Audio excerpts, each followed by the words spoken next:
Ladies and gentlemen, I hope you had a terrific lunch and had a chance to talk to some of the other people at your table. If I could ask, please join me in welcoming our webcast viewers. My name is Andrew Graham. I'm president of the Canadian Club of Toronto, and I'm your host for today.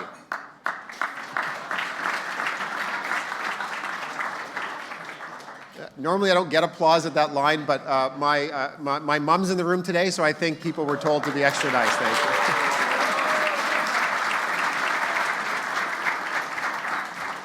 Thank you. I would have been fine with no heckling, so the applause is actually nice. So when you want to hear directly from business leaders and political leaders, we really hope that you think of the Canadian Club as the first place you go to. We've been really proud to have quite a number of political leaders and business leaders and leaders from the arts and other sectors at our podium in the past weeks and months, and really strive to bring people who are doing exciting things and making a real difference in the city, in the province, and in the country. And I think today's speaker is very much of that type, and we're really pleased to have her here. I'll be introducing her in a minute. I'd like to say, though, that we are very thankful for the sponsorship and support we get from a number of different organizations.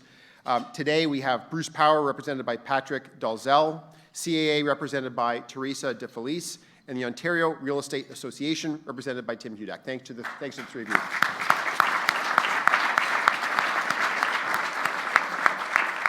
And then we also have a table of young leaders from U of T. Where are you?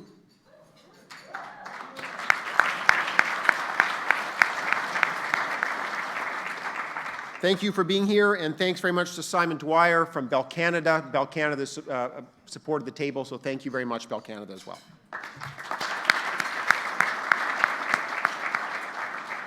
Now, it's my pleasure to introduce our speaker. Andrea Horwath is not shy about making her views known about the government's policy and fiscal plans. Indeed, when you're the leader of the official opposition, that's kind of your job. Speaking up and speaking out comes naturally for this Hamiltonian who has been in politics, whether municipal or provincial, for more than 2 decades. And I heard a great story about Ms. Horwath over lunch. She's, I think, very much used to breaking barriers and doing things differently. When she became leader of the official opposition after the last election, she was shown her new office and told that it was prepared for, it's ready for her. Here's the office of the leader of the official opposition, and there's a bathroom attached to it. And she went into the bathroom, and there was instructions on the wall about how to tie a tie. So.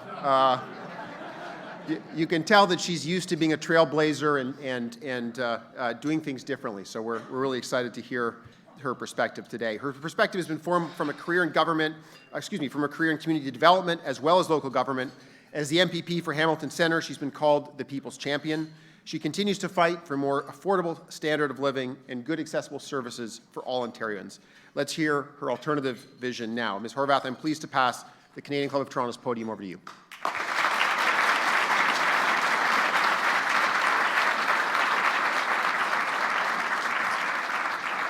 So real quick, Tim Hudak says that picture of the diagram of how to tie a full Windsor and a half Windsor with instructions about which is formal and which is business wasn't there when he was there. So it was either Patrick Brown or Vic Fideli that needed those instructions, right? That's what we just deduced. Well, hello everyone, and bonjour tout le monde. It's certainly my pleasure to be here with you today. Je vous remercie votre présence aujourd'hui. I want to begin by acknowledging, of course, that we are meeting today on the traditional territory of the Haudenosaunee, the Anishinaabe, the Wendat, the Métis, and the Mississaugas of the Credit First Nation. And as we meet here today, let us renew our commitment as Ontarians to true and meaningful reconciliation based on respect, cooperation, and action to make people's lives better and build communities that are stronger across our province. Thank you. And thank you very much, Andrew, for that kind introduction. It was fun to get to know your mom a little bit earlier on in the reception. I appreciate that. Thank you to the Canadian Club for having me here today, and to the sponsors of the event for making it possible for us to all get together this afternoon, and especially to all of you for taking time out of your schedules to join me today. It is absolutely my pleasure and has been my pleasure as leader of the Ontario NDP and as leader of the official opposition to meet and work with many of you over the years. In this room, there are leaders across multiple sectors, investors, business owners, leaders in not-for-profit enterprises and in labor, and each of you is a vital partner in building and cultivating the prosperity and security that we all deserve in this great province. I know that everyone in this room shares a commitment to a strong, prosperous, thriving Ontario. I also know that we don't always agree on exactly how to get there, but today, especially in light of the Ford government's first budget, I want to share with you an alternative vision, what I believe to be a better way forward for Ontario. It's a vision for a province where government is accountable, transparent, and predictable, where decisions about things that matter most to people don't seem arbitrary, a place where government is serious about the key role that it plays in providing a stable environment, a climate where businesses of all sizes in all sectors can thrive. I envision, as I know many of you do, a province where businesses and investors have fewer shocks and surprises to contend with. One where you don't have to worry about what the government's going to do next, because there's a clear plan based on the best research, data, and advice available.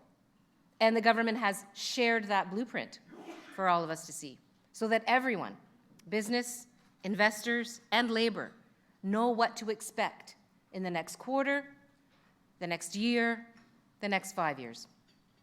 This is a vision for a province that sees the big picture and listens to investors, labor, working people, and businesses of all sizes, because everyone has a role in that big picture.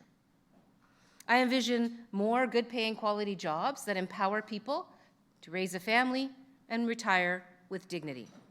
A future in which Ontarians can get to and from work safely and affordably, with less congestion, fewer delays, and shorter commutes. So people spend less time stuck in the car or on transit, and more time fueling our economy and spending time with their loved ones. In the Ontario I envision, we're able to attract and retain the best labor force in the world, because we've invested in a world-class education system, from childcare through to post-secondary, and because we've fortified and expanded our public health care system so that no person and no business has to worry about the cost of people getting sick. Friends, those are my goals, the future that I'm working towards. Now, I hate to state the obvious, but I don't think that's what we're seeing out of Doug Ford and his government. And I don't think that's what we saw in Doug Ford's first budget. I've got to say I was shocked when I saw this budget. You know, obviously I'm not a conservative, and so I expect the budget to be disappointing. It's what I expected. In fact, I expected it to be painful for a lot of people. But what I did not expect, what I was completely stunned by, was the total lack of a coherent vision for our province and where we're headed. It's a budget that decimates education and job training by cutting $700 million from colleges, universities, and skills training, and that's just the beginning. It's a budget that cuts $185 million from economic development, job creation, and trade. That's a 20% cut. Since December, China has approved over $200 billion in infrastructure investing. For Ontario to be competitive in a global economy, this government should be significantly ratcheting up infrastructure investing. Instead, they're carving $290 million off the previous government's infrastructure commitments. They're ripping over $500 million out of the Ministry of Energy, Northern Development and Mines. And they're cutting the Ontario Municipal Partnership Fund, forcing municipalities into a corner. You know, when things get too tight, what are those municipalities going to do? They're going to claw back the services that everyone counts on, or raise property taxes. We all agree that regulatory approvals for business need to be clear, they need to be fair, and they need to work on a reasonable timeline. But cutting these ministries is going to have the opposite effect. But Ford's first budget is also a budget that spends. Doug Ford is spending to put little blue open for business billboards on the back of commercial vehicles. Now, I've listened to businesses, to business owners, to economic development organizations throughout the province, to chambers, to boards of trade, from small and scaling companies to big corporations. They talk about the need for educating, training, and attracting a trained and stable, skilled workforce. We were just having that conversation a few minutes ago at our table. They talk about the need to get overhead costs, like electricity, down. But no one, I can guarantee you, not one person has ever said to me, Andrea, what's really going to help grow our business and create jobs is border signs and license plates. Nobody's ever said that to me. So yes, overall, this is a budget that spends big. In fact, it spends about $5 billion more than Kathleen Wynne's final budget. But only Doug Ford could spend $5 billion more than Kathleen Wynne while still slashing social services, squeezing patients and students, and walking away from business development. And I'm going to happily give credit where credit is due and say that there's one particular measure in this budget that I was pretty okay with. And that was the rollout of a manufacturing investment incentive in the form of an accelerated capital write-off. It's something that I've pushed for and put in our platforms in the past. And I still think it's the right thing to do. So I will congratulate the government on that.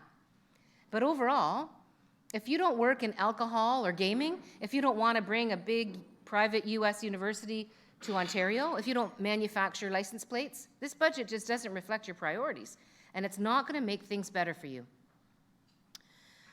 And for students, for children, especially vulnerable children, for patients and families, this budget is delivering a huge dose of pain and choking out options and opportunities for all kinds of people, squeezing healthcare to below the rate of inflation and far below the much higher healthcare inflation rates, especially at a time when the costly upending of the healthcare system is apparently underway. It's only going to lead to more and more wait times, longer waits for patients. It's going to lead to more patients stacked in hallways. It's going to lead to more people suffering in a healthcare system that was and can be world-class, but has been left hanging by a thread by the former government. And funding public schools below the rate of inflation, allowing schools across the province to fall even further into disrepair, slashing valuable courses, electives, and programs for kids, and firing thousands of teachers and education workers at the same time as we're trying to help kids get better at math? Bad idea. Bad idea. Far too often, decisions in Ontario these days feel as though they're disjointed. Each decision feels like it's based on who has Mr. Ford's ear in any given moment, instead of what's best for Ontario's people and Ontario's economy. Instead of a big picture, a blueprint of a vision for the Ontario that we can all get behind and work towards, we have a patchwork of schemes. Decisions like meddling in Hydro One to settle old political scores. Decisions like ripping up contracts in the green energy sector and passing laws to stop those businesses from suing the government for breach of contract, more of which, of course, we found in the budget, as the government is going to now bring in legislation, or has brought in legislation, that's going to prevent everybody and anyone from getting any kind of justice if the government causes harm to people or businesses. These decisions are not backed by data, by evidence, or by sound advice. At best, it's short-term thinking that we have with this government. When big changes like these are made with no warning and no consultation, and when the plan has been hidden from you and from me and from potential investors in Ontario, we've seen what happens. Look no further than the $200 million in fines and penalties for Ford's decision to meddle in Hydro One, not to mention a credit rating downgrade for the whole province. This way of doing things makes it harder for everyone to do business.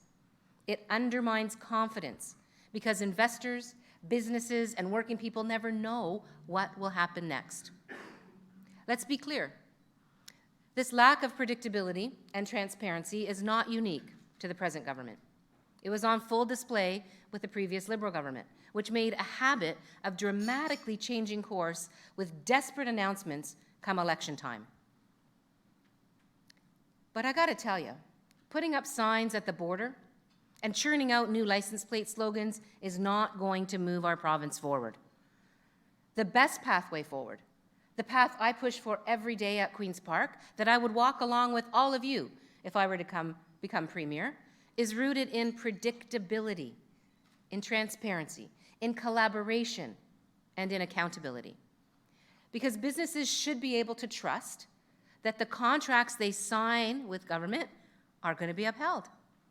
They should be able to plan with some certainty for the future, and investors should look at Ontario as a safe bet. These are exactly the kinds of things that make it possible for us all to work together and build a more prosperous province. It's no secret to anybody in this room that I opposed pausing the minimum wage at $14 an hour.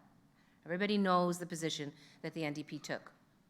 Because I believe deeply in respecting working people, and I feel strongly that everyone who works in Ontario should be able to afford to build a good life here. But it's also no secret that I have been calling for a minimum wage increase for many, many, many years now.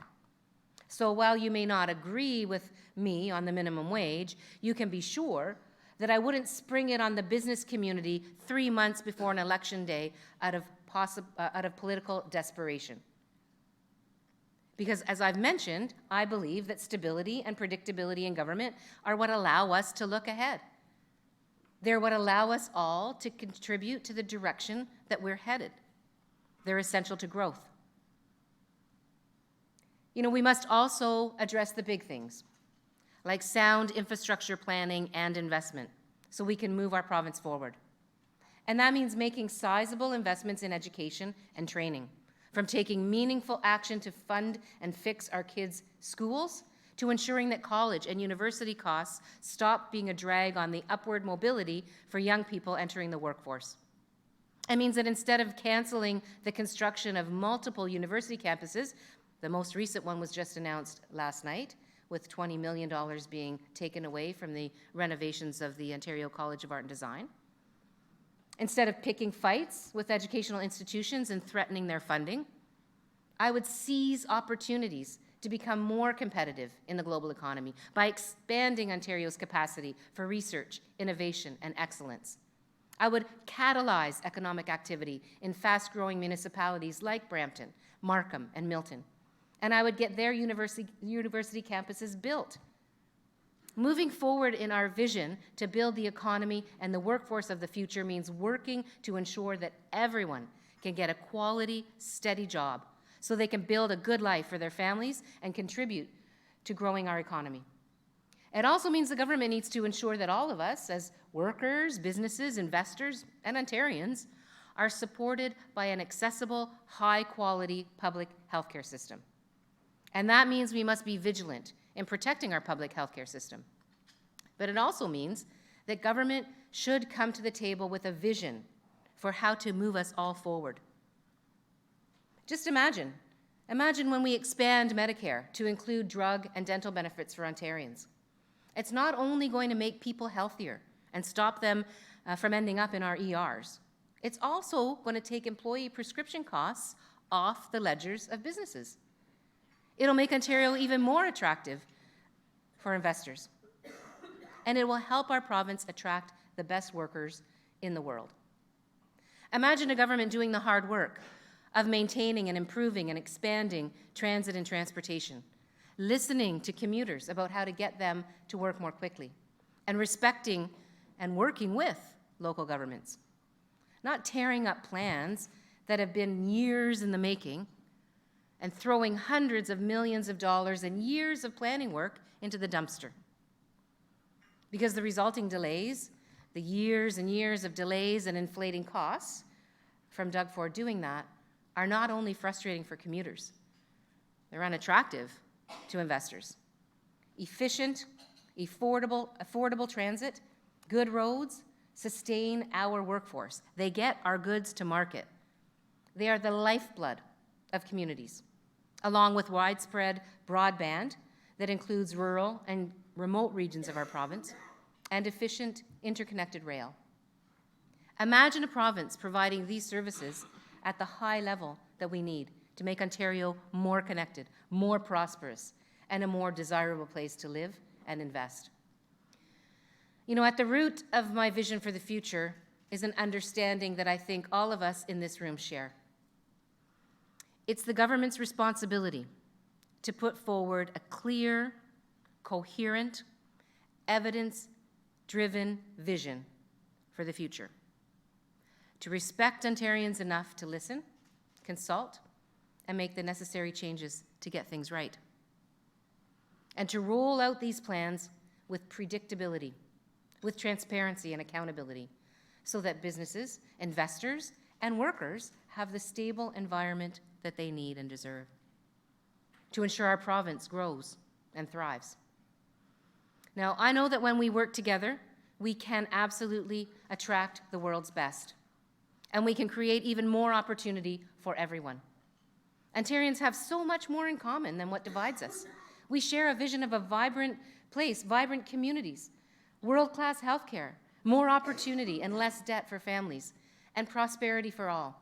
And I know that together we can deliver on a shared vision to make Ontario the best place in the world, to build a great business and a great life. I want to thank you very much for your kind attention. Merci beaucoup, miigwech, and enjoy the rest of the afternoon.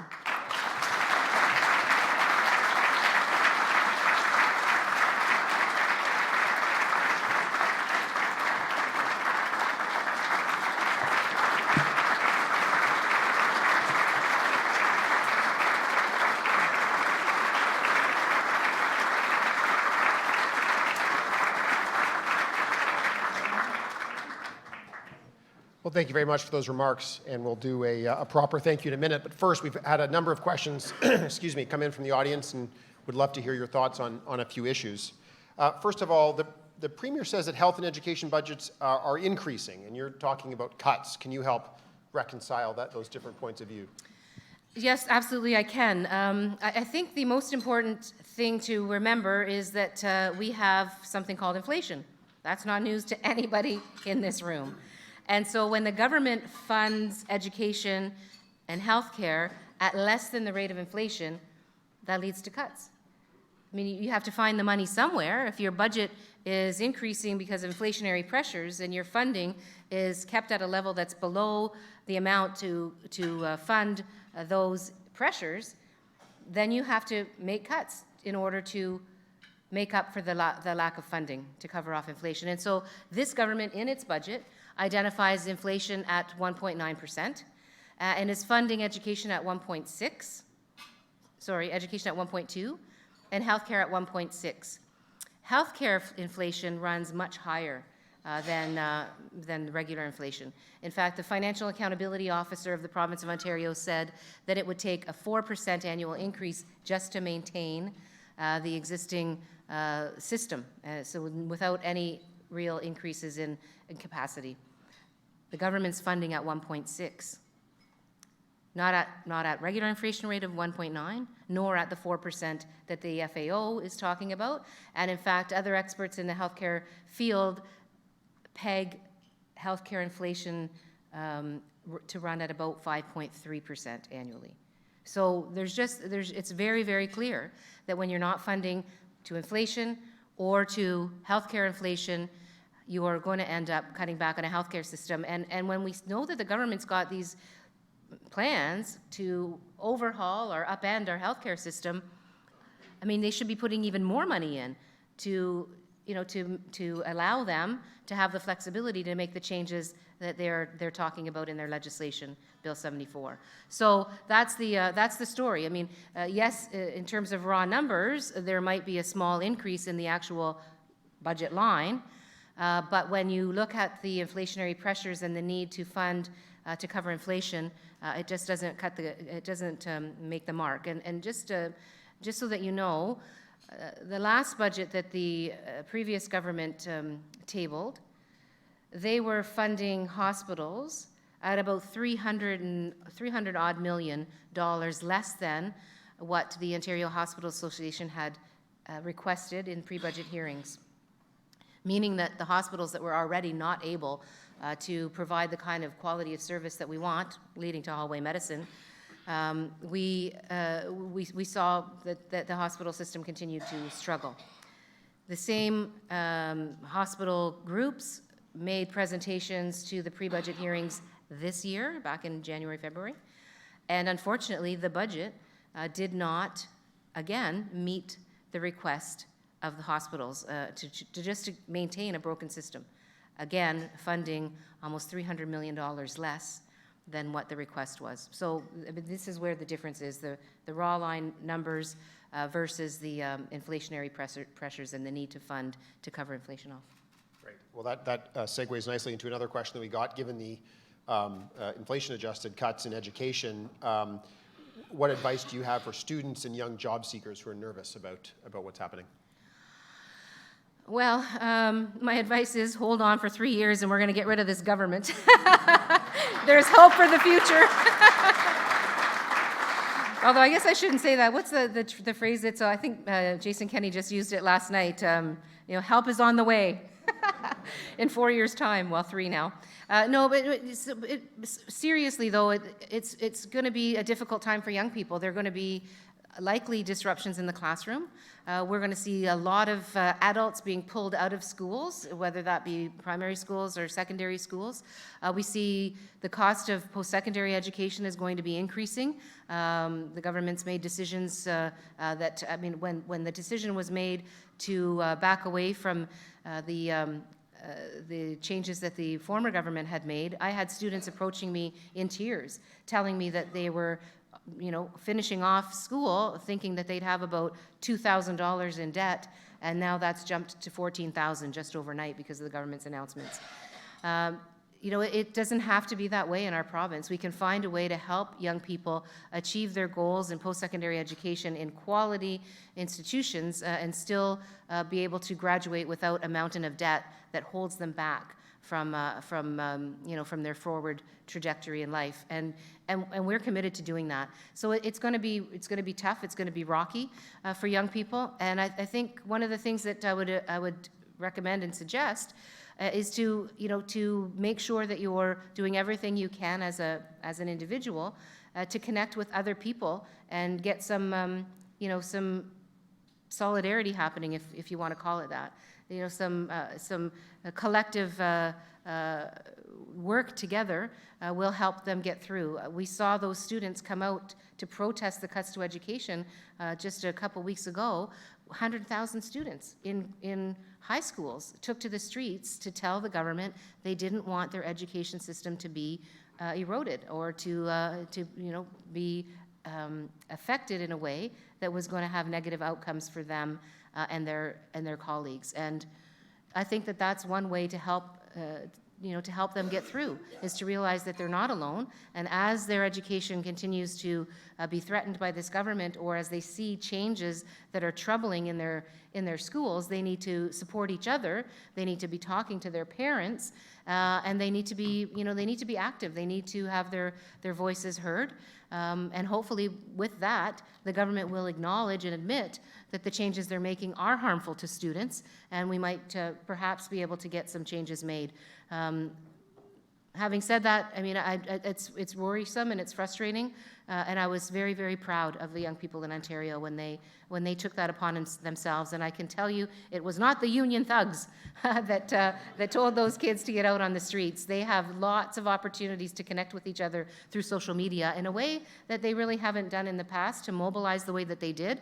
And I'm really proud that they had that foresight to work together to have their voices collectively heard.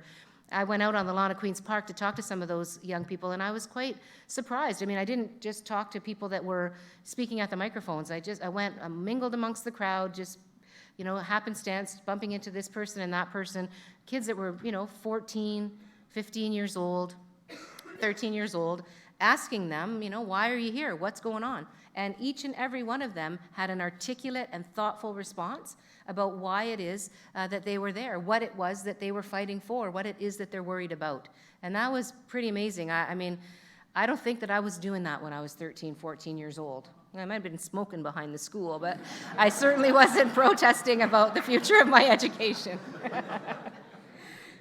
we only have time for one more question, and we won't focus on what you did when you were in school. I think it's a question relating to your experience and expertise, having seen up close and in some cases worked with them when they were in opposition, the people that are forming the current government. And it's really a question, I guess, about what is motivating the current government. Specifically, the budget is called Protecting What Matters. What do you think the budget is protecting, or who do you think it's protecting? That's a really good question. I think there's a dissonance between the title of that budget and what's actually in the pages of the budget. And that's pretty frustrating. One of the things that we discovered, though, recently, buried in the back of one of the schedules in that budget, is the changes that are actually going to protect the government. I alluded to it in my speech. Protect the government from being sued by businesses or by communities, by groups of people, class action suits in the future, and not only for future actions, but retroactively. So we know that there are currently lawsuits that have been launched, for example, from young people who have been in solitary confinement.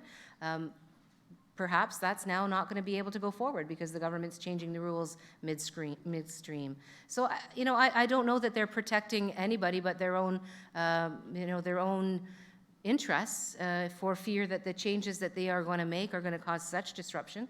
That there will be further lawsuits. I mean, we've seen what they've done with the green energy sector and all those companies that were basically their right to sue the government for breach of contract was legislated away. That's pretty worrisome in my estimation. What does that say about a government? That they don't even value one of the basic tenets of a legal system, which is the right to natural justice. That's pretty troubling, frankly, and so that's the only thing that I see being protected. I'm quite concerned about the disruption that's headed our way, and most importantly, the impact it's going to have on people and families. And I think that impact on people and families is also going to impact the stability of our economy and our business community and our business and the likelihood of investors seeing Ontario as a stable place to invest. Thanks.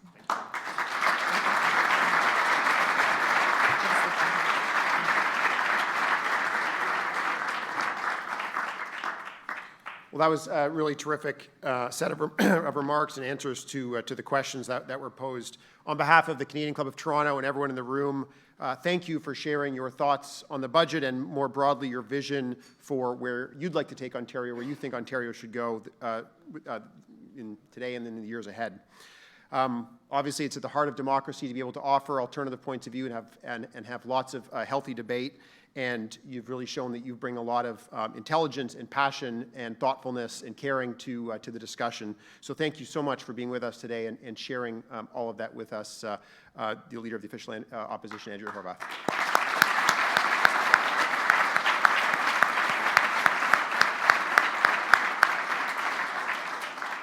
Just before we conclude, I'll let you know about a few events that are coming up in the next few weeks that I think are going to be really exciting. First, we're hosting an event about diversity. Diversity is something we care a lot about at the Canadian Club. And the event is called Being Brown Downtown. It's an intriguing panel that discusses the lived experience of ethnic minorities in corporate Canada. I think it's going to be a really fascinating discussion. That's on the 30th of April. And on May 9th, we're welcoming a panel discussion on how Canada is leading in medical cannabis. So I think that will also be a really interesting discussion. I hope you can attend both of those. Before we conclude, I'd like to extend another round of thanks to Bruce Power, CAA, and the Ontario Real Estate Association for sponsoring this event.